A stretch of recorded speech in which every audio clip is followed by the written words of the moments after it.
good he was on it. Golden Guardians was saying, yeah, we don't want to deal with that. That might have been a bit of a call out in this particular matchup because the other team was taking Lissandra early, so you could slam that one. But yeah, very cool stuff. Yeah, and for now, Golden Guardians going to be happy with the first pick, Vi. We'll see what exactly they want to pair it with. Now, I think Ahri. Yeah, easy. Feels like a pretty easy call, right, Yeah. overall. I don't know if that's something that R7 are going to want to take away here. Now, in general, I think the moments, and specifically the early games that have looked the best for R7 are a lot about Oddie and Lyonz grouping up and getting pressure in the mid lane, setting up Mireu to really snowball. So taking the Silas away maybe limits some of the champions you can do that on. And Zeri coming out here, probably going to get paired with the Lulu, I would assume. Those two champions, a little bit more survivability into something like the Vi, a little bit easier to keep that Zeri alive. Yeah, we've seen a couple things. One, Oddie playing around Mireu a ton. That is a similar playstyle to how Golden Guardians plays. River does play around Gori quite a bit, so there will be probably some explosive 2v2s coming in. On the flip side, Stixxay kind of got destroyed by Elk. It was kind of painful to watch. Sayo was one of the really good performing members of R7 yesterday, so maybe that's an angle where they're trying to pull away the Zeri for Stixxay, who's quite good at it, as well as the fact that the Xayah has been banned, means the Xayah Rakan combination not on the table. Kennen did get through. Yeah, that's an interesting one. Now, if you watch, we've really only seen a single Kennen game. It was Broken Blade on that Kennen. And in general, this is a champion that we don't expect to be seeing going through much at all just because of how incredibly powerful it is on the patch. You do still need to execute on it to see what Licorice can do and see also what Bong's response is going to be, what he wants to pick into this particular champion. Lissandra will be the final pick in the first rotation, balancing out, at least limiting some of the kill pressure that the Ahri and Vi can bring to the table. Yep, post 6 can always just drop your ultimate on yourself to try and survive, buy time for your jungler to show up. But yeah, the Kennen coming through for Licorice.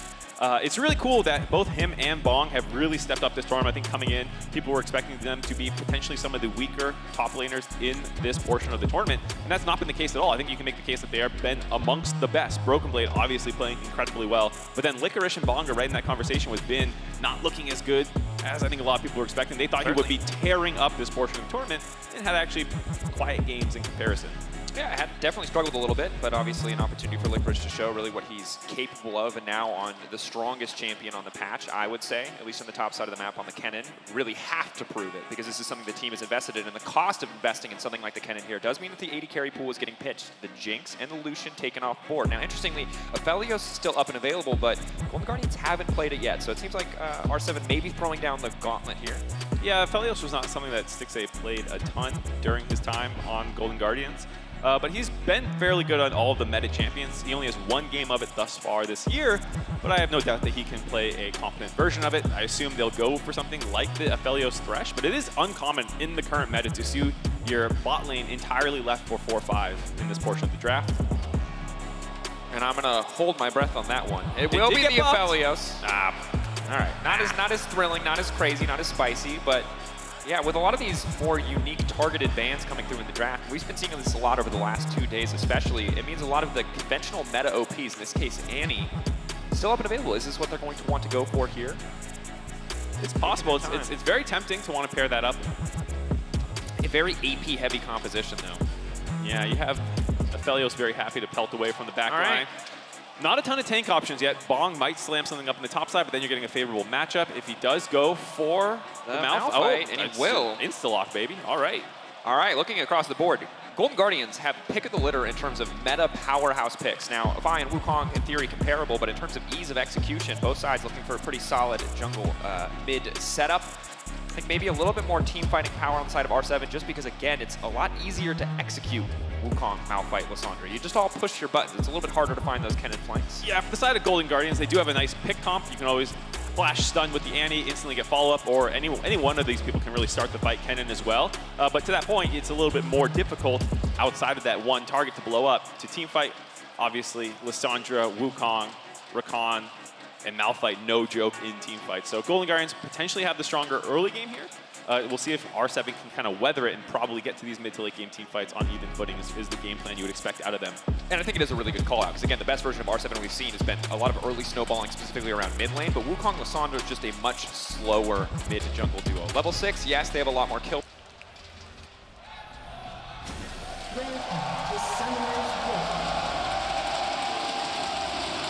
On to the Rift for game 1 of the best of 3. Winner moves on to play tomorrow against the winner of the second series today. Loud versus PSG. But first, they're going to have to win 2 games here. River walking up Hitting him with the loud emote, knowing. Wait, we have to go mid lane right now. Cut to mid, please. They are dancing next to each other. Oh. Gori typed in chat, dance, and Mireu gave him a smiley face and danced together. Honestly, that's fantastic sportsmanship. If anyone auto-attacks, this will never be forgiven. But I love moments like that. You could auto, you could walk around for vision, but everyone's just hanging out, having a good time. Nobody tried to sneak in and place any deep wards. They all just hand shook. On a brief break, a pause, a moment of camaraderie before we get into what very well could be a do-or-die bloodbath. I also think Gori was playing the crowd there because he knew he would get the camera on him doing that, and then he flashed the loud emote, probably the loudest fan base here in London thus far. So very heads-up stuff there by Gori, min-maxing screen time. Yeah, someone did, CO. Did go for the hit there. Huhi has the stun now prepped. Holding on to it. Second you get rid of that stun, it takes a long time at level 1 to charge it up again, so just holding on to it, letting the threat of the potential stun be the factor that gets them a bit more control here. Yeah, nice trading though, level 1 from Golden Guardians, getting some harass down, getting control of the wave, should hit 2 first. Stun might be coming up soon if he can keep landing this poke down. Oh, Huhi walking up. See who can get the level 2 first if they want to get aggressive on that one. They call him with the Q start level 1 just for a bit of extra sustain, but they're going to lose a lot of prio very quickly in this lane as soon as they tick over. 2 creeps left. Huhi just walking up. It looks like E-casting, just using that to get a bit of poke damage down. Throwing the long range Annie auto. Something that has always been secretly OP about Annie's kit has always been she's got really good attack range and animations. Yeah, for harassing in lanes. Just continuously walking up, holding onto the stun, essentially just always having the option to shut down the Rakan engage. As we see Oddie poking his head around the mid lane, but as we have a breath here, Mark, reminder that you can log in with your Riot account and watch MSI on lolesports.com to earn exclusive MSI emotes and icons throughout the entire tournament. Even you here, you just pull the stream up. You double watch. Get those angles, get those rewards. If you don't get a drop, it's because Riot doesn't like you. Everyone who gets a drop, best friends with Riot. You can tell that to everybody. It's already incendiary enough when people don't get their drops. I figured I'd throw a little gasoline on that. That's nice. That's exactly what the people need. I'm sure. Speaking of amping up the fire, obviously Huhi's still on the bottom side. And bot lane getting the pressure, I think, as expected here. We'll see what happens as we get later into the game. But again, we talked about this in draft. R7's comp early on, a lot of difficult laning phases. Yes, Mireu has the push right now, but other than mid lane, it's really hard for them to get pressure much of anywhere. Yeah, you can see Oddie pathing top to bot, whereas River working up to his pressure point with Stixxay in the top side, or excuse me, Licorice on the Kennen in the top side, trading sides of the map. But I think a lot of people saw what happened to Stixxay and Huhi against Elk and were like, oh, they're probably not good laners. That's the problem. But it's like, no, I think Elk is just one of the best AD carries in the world. You can't expect everyone to do that to them. It's the upflurred unflexion on world. Instantly gonna get the Q flash in, and oh baby, first blood for Golden Guardians. River, full confidence executing that play, now walking down. Gonna spank the monkey here. Huhi on the roam. Moving up, Smite now coming in. Thumbs up, the loud icon. River's on a tear today. He gets the icon, he gets the crowd on his side, he takes the enemy mid laner out. I feel like Golden Guardians coordinated the loud icons to try and play to the fans, but very nice first blood there by River. Something that he is well known for within the LCS is his early plays, especially around mid lane, working with Gori, clearing up to the top side. No vision really up there to know when that play was coming in. And also just highlighting the press the attack start, opting for something where he can get just a little bit more immediate damage down in the early game. Huhi continuing to walk up. Mireu, oh boy. This is annoying. Flash. Instant stun, the charm, the perfect CC layering, a lot of damage, and now it's unlaneable for Lissandra. One more anti-auto ticking, burning. Oh my god. Shuts down. Mireu greeted the flash. He wanted to keep it up, thinking that from full health they would not be able to kill him, but the ignite by Huhi let them find that second kill. Golden Guardians having a great start to this game. And I want to call back to what you said earlier. You talked about people watching Stixxay's game against Elk and saying, hey, maybe this is a point of weakness. But it looks like Golden Guardians watched the games yesterday and said, hey, Rainbow Seven very reliant on Mireu in that mid lane. They put so much resources into shutting him down. It lines up with how they like to play the game anyway, and it's really paying off. Stixxay flashing out to safety now, can go for the root onto at least one. leaving Quill not going to do enough damage to find that kill. Loses both summons there. Nice little bit of aggressive trading by R7. Going to get him lower. Both people will probably take a back after clearing out this wave. But I will say this is, again, something from the LCS you see frequently, is Huhi leaving the lane and making plays around mid lane. They love, as the kind of Korean-speaking trio between Gori, River, and Huhi, to move out of lanes, especially to attack Gori's lane, excuse me. So Huhi moving here with a playmaker, no surprise to see this happen, burns down Mireu, who's just not used to this level of aggression. Gori level 6.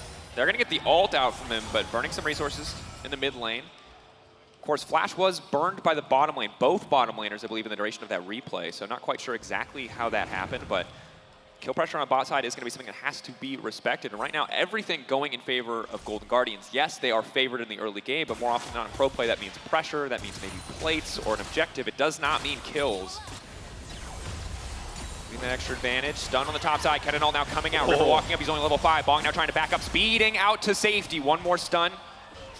Bong will be able to walk away for now. Still has the Unstoppable Force, still has the flashes, held on to everything, but he does not have the teleport. Crucially, he just came back to lane. He's going to lose at least a plate here. Oh, and that tower's just going to delete all these minions. Yeah, I was about to say, one of the nice things for Golden Guardian with all this focus around the bot and mid lane is it's given a lone time for Licorice to build up a huge CS lead, coming up on 30 CS already. And then River shows up once again to force him back. Start grabbing turret plates as well. Nice response by R7, capitalizing on the fact that River has been spending most of his time on the top side of the map, as well as the summons that they forced just prior to this, starting the dragon stacking in their favor. Mark, I don't know how you view things in the LCS, but is a 2K gold lead at 7 minutes good? It is indeed. It is something you would be happy about. But I will say, in the games yesterday, yes, hold on, we'll hold this for this potential invade.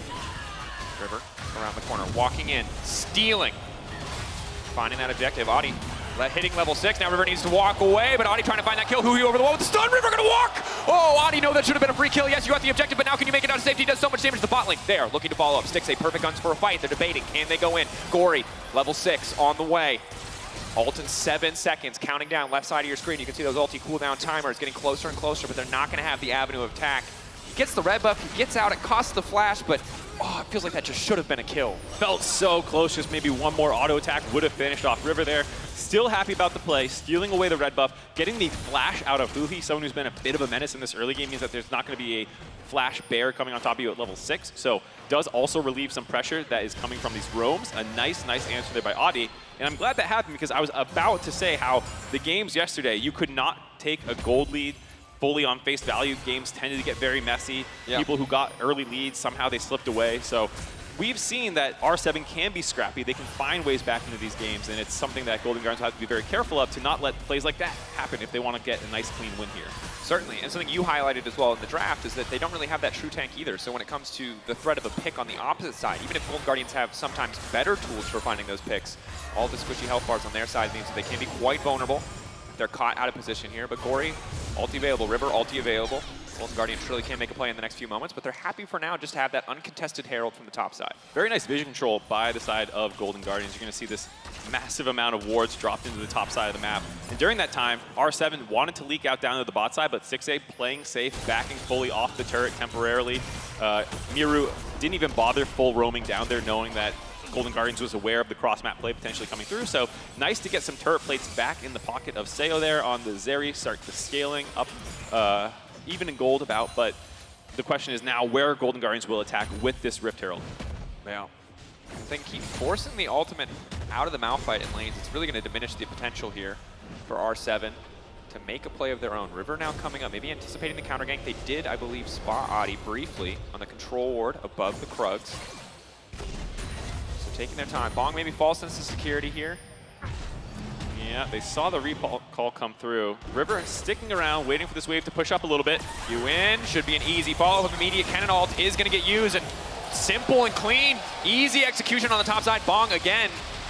Thought that the enemy top laner would give him a bit more respect. Thought that they would still think the jungler was there, but Golden Guardians had the information they needed. Quick, easy play. That's the power of the Vi. Such simple execution. Yeah, not even going to bother dropping the Rift Hilt here. Oh, I spoke half a second too soon. Caster Curse. I was about to say they're going to save this one potentially because they're getting enough plates on their own, but no, Golden Guardians do want to drop it right now. Finish off this top turret. You hear the crowd cheering for the charge as Shelly finishes off the first turret of the game. This gold lead up to 4,000 just 10 minutes in. This is a play. This counter play has to get something done, but Stixxay quick cleanse flash out to safety. Is slow, but no root. Doesn't need to use it quite yet. Golden Guardians walking away. 2 summoner spells burned on the top or bottom side, but trading that for a kill in a tower is not a good deal. 4.5 thousand in favor of the Golden Guardians. Crushing gold advantage. And you talked about it, scrappy games, yes, but at a certain point, gold leads do start to feel insurmountable.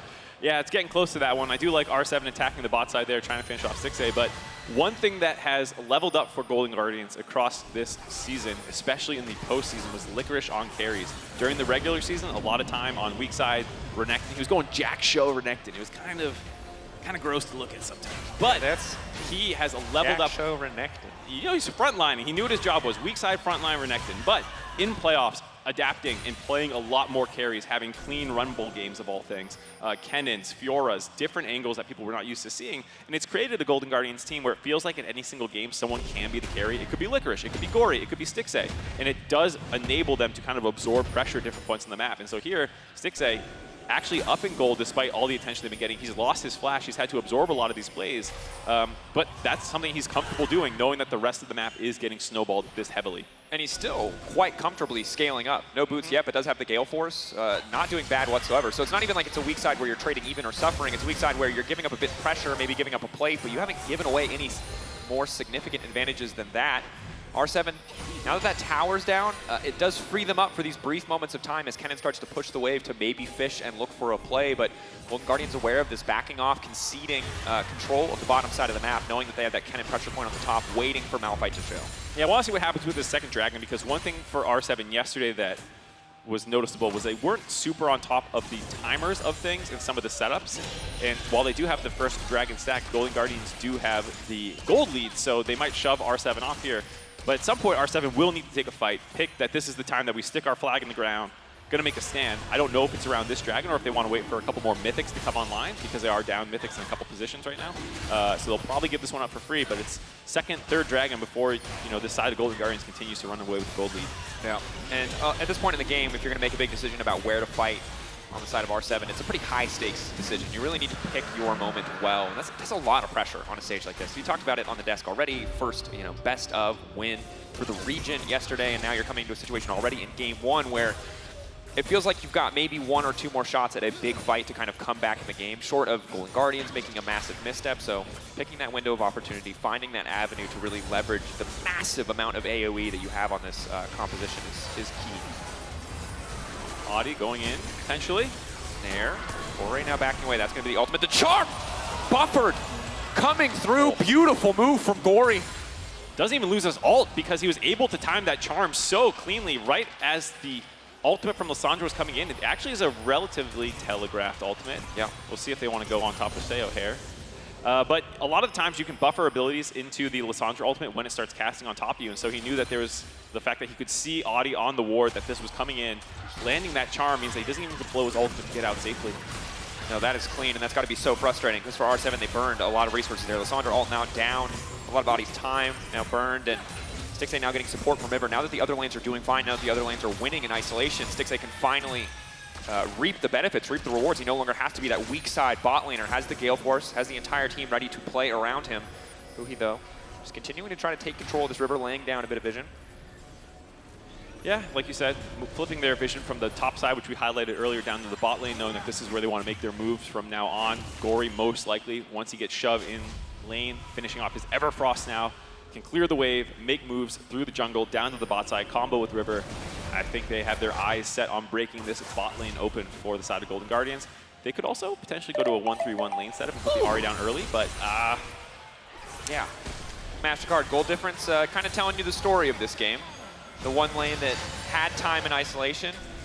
The only thing saving them is that they have the smallest gold difference, which is not a great look in this first game. Yeah, a lot of the times you see at least one position, the place where the enemy team hadn't been attacking, to be up in gold. Sometimes that was Mireu in the mid lane, but not the case here. Ooh, R7. This is a tricky angle to come in onto the fight. Playing on red side means they don't have an easy way to walk in. Just have to walk through the choke. And against Huhi, yes, he doesn't do a ton of damage, but he just gets so much control over this area. Should be an easy take here. R7, bit of a spectator play. Feels like a little bit of indecision there, not quite sure what they wanted to do. Ideally, you're either contesting or you're not. But just walking up there means they're spending a lot of time for essentially nothing in the end. Yeah, I can feel R7's perspective where it's like, we keep giving everything to Golden Guardians, we have to contest them, but then you press tab and you look at the item completions and you're not even in the same ballpark in terms of being ready to fight yet. So, of course, you have to back off there. It would have been much better if Sayo stayed in the bot lane, tried to potentially go for just a push on the bot side like they did on the first Rift Herald. Instead, both AD carries going to stay mid. Like I was saying, you can potentially go into a 1-3-1 lane setup here for Golden Guardians. Have River playing around the Ahri in the bot side, dropping this Herald immediately. Quick trigger finger on these Heralds. I kind of like it overall, just trying to up the pace of the game, and it makes a ton of sense. Again, really the only way you lose this game is if you slow down, if you give the enemy team time to scale. As long as we're in this mid-game status, and especially now that all these towers are down, Ahri and Vi are just going to have a field day. It is so hard now with all those towers taken out to control the entire map, to have perfect vision in your own jungle. And if Gori's waiting in a bush, very likely going to be dead. Yeah, Bong getting chunked out there, just trying to tank the minion wave. 6,000 gold lead now for Golden Guardian. Saving grace, can't get perfect gamed, already have a dragon. You're digging deep, though. That's all I'll say. I'm a bright sider, I gotta say. I can find the positive in anything. I can also find the negative in anything. That's true. I've heard that one firsthand. I'm just saying, at a certain point, Brightsiders, it all goes to the same place. It'll be a quick death, you know. And that's, I'm just saying it's not really the bright side. Painless. Stixxay. I don't know. Yeah, it's feeling like it's hurting a little bit here in this early game. And again, it's a bit of a struggle. It feels like Golden Guardians got so many power picks in their draft, and R7 maybe they got what they're comfortable with, but GG clearly pushing the gold lead. Snowballing, taking control, and not really giving an option for R7 to do much of anything. Yeah, I gotta say, some things were surprising bans to me on red side. Tristana has been a staple for Golden Guardians in terms of flex picks on their red side strategy. Doesn't heavily involve K'Sante, Tristana, stuff like that. But their blue side strategy generally doesn't rely quite as much on flex picks. So leaving up all the OP power picks maybe wasn't the best idea, giving them almost all the Golden Guardians. Oddie waiting, coming in over the wall, going to look for the second stun. They're immediately going to go for the knock-up here now on their tree. River now coming out. Stixxay isolated. Stixxay going to get taken down. He'll get a bit of damage back in return. So that's going to be one kill. Will they keep the fight going? Gori now ready to step forward. Oh, GG debating. They have control over the pit. They have the angle in. R7 kind of just want to walk away with the prize that they're able to get. They burned so many resources. They do still have Bong's ultimate.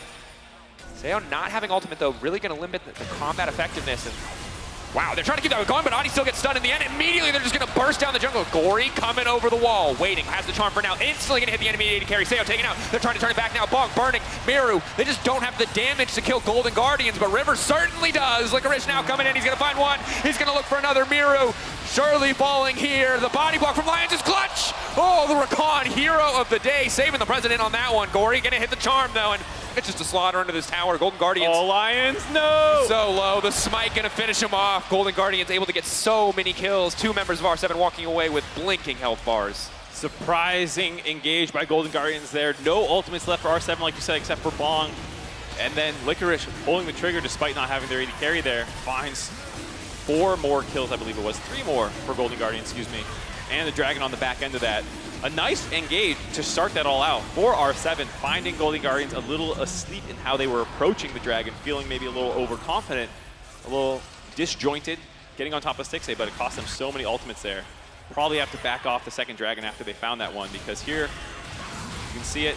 Annie jumped on, kind of splits the rest of the fight. River has to use his ult to the right side, which leaves Stixxay exposed to the left, and they have so many engage tools, like we said, that you can kind of use one on the Annie without overcommitting and having the rest up. But then the second part of this play is not wanting to go up the Dragon despite the kill, but no ultimates except Bong left available means Golden Guardians kind of jump into this funnel, which would normally be a death sentence against how many AoE ultimates R7 have.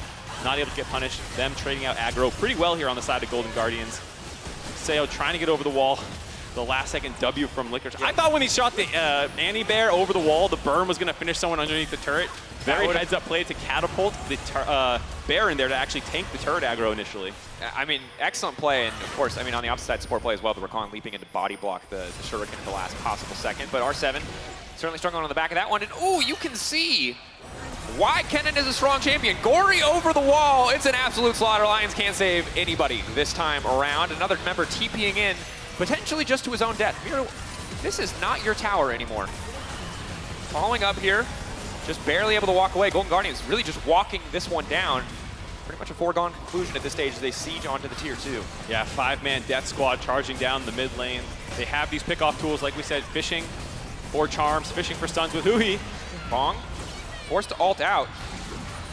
And I'm going to be honest right now, I'm not sure what R7 are doing even approaching the wave in this circumstance. I guess they're hoping that Golden Guardians are going to go for a misstep, but they don't really have an angle there. They walk up to not clear the wave and are just forced to use their Malphite ult.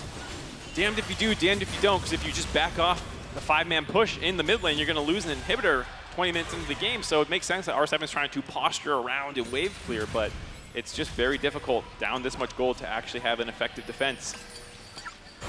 See what can happen for them in the next few minutes for now. Golden Guardians, 8K gold lead, continuing to grow, continuing to snowball, taking more and more control of the map. Baron, surely the next big objective that they can look towards. We highlighted before, but no true tank means that they could have to be careful here. But honestly, River's so tanky, it might not matter. Almost no wards out for the entirety of R7. Bong, no unstoppable force this time around. That is a very, very stoppable force. Bong taking off the map one more time. A single ward on the side, or two now after they place one more, but just no vision down on the side of R7 to see these kinds of plays coming from Golden Guardians, who have so much map mobility, so many tools to find pickoffs. That one onto Bong.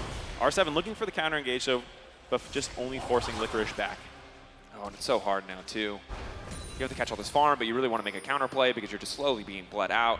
The good news for them is that control from Golden Guardians is not that deep in their jungle quite yet. There's still a lot of tier 2 standing, so they haven't lost too much. There's still a lot of avenues for them to pick up the CS, but right now, Licorice, I mean, level 13, 3-0-3, can absolutely solo or double kill probably any combination on the side of R7, especially now when he has the Banshee's Veil up and available. It's just hard to layer that CC really effectively. Broken Blade would be displeased, not rushing all damage items on his Kennen. I like the proto belt though. He's doing proto belt. You know, you got a lot of Rift Maker people. You want the sustain. Oh, but that's the isolation. The ulti now coming out. He's doing a ton of damage, but they burned him down. That's the shutdown. It took 3 members, but they made it work. Huhi off to the side. Oddie now needs to make it out to safety, flashing out. Gori trying to keep the fight going. The Vi in the backward side of the fight, keeping things going. Lyonz trying to save the rest of his team. Gori still just continuing to throw down damage. Stixxay over the wall, but he can't get into the fight. Stixxay can't get into the fight. That wall stopping so much the mobility from Rainbow 7, keeping them standing for now. Huhi immediately going to flash over. Stixxay is going to do so much work. He's finally into the back line. And here come the chakram. Here comes the Aphelios. Huhi keeping the bear going. Golden Guardians, at the end of the day, still taking the fight. A nice start out for R7 there, finding the pickoff onto Licorice, but just too much follow-up from the side of Golden Guardians. River gives his life to keep that play going, buying time for Stixxay to come around the backside of the fight with all those chakrams stacked up from the White Gun ult. After that, going to go right onto the Baron. A little slow, like you said, also not having that many tanks. The Bear dies, means Huhi's going to be in trouble here. No, they're good now. Stixxay just had to swap guns. Purple's useless. But you can see here, it's a good pick. This is a hard thing to do. They take a lot of damage, but they are able to shut down Licorice. That's big. Yeah, Mireu landing the E damage to proc the Banshee's Veil means that his ultimate will actually be able to land without needing a Q or anything like that. They find that initial pick off without taking too much damage, but they just can't get out because too many members of Golden Guardians were nearby. Stixxay has to go the long way around using the Bear as a front line as he kind of closes in on this fight, choking them out. No way to escape really for R7 here. Stixxay cleaning house, getting a triple kill. And at that stage, there's just too many low health bars. And you can see R7 felt like maybe they could keep the fight going, like they wanted to burst down Gori. But the second they don't immediately back off or turn on the Aphelios, which would be a pretty tough task, the fight is just very, very much over. Second items coming through for Seo, though, maybe going to be enough in the fights to come. Again, layering the CC proved to be quite effective, but finding the angles is only going to get harder as Golden Guardians take more and more control over this map. Did grab the Baron for Golden Guardians, get the 3rd Dragon as well to keep the stacking going, have a minion wave in the bot side to naturally rotate to after grabbing that objective. R7 in the meantime trading up for the top turret, trying to get some objective bounties into their back pocket, make them a little bit stronger for what will be a base defense, as I'm sure Golden Guardians want to play aggressive. They will see the end of the game in their eyes. There's a bait now. Do they back off and try to respond to Lissandra? I think they just keep the pressure going and force Liss to recall. Not really enough of a wave there to break down the tower, and Liss definitely not a big side lane threat when it comes to taking down structures. Mireu returning. Golden Guardians posturing. Bong gonna look for an angle immediately onto the backside, trying to take Stixxay out. The charm now, the follow-up is clean, but Stixxay cleanses and he just fires back! Oh, the 200 years reminder, that ultimate so incredibly powerful. Golden Guardians simply too far ahead. A double and a triple, making it look good, and this should just be the end of game 1. Golden Guardians have an extremely clean game 1, 17-3 in kills. R7 tried to find their fight, jumped onto Stixxay, but too much defense available. 5-0, clean ace at the end of game 1. 25-minute game, just about domination from start to finish for the Golden Guardians, getting everything they wanted in draft. Power picks abound. R7 sent back to the drawing board. Now in a do-or-die scenarios, Golden Guardians find themselves on match point.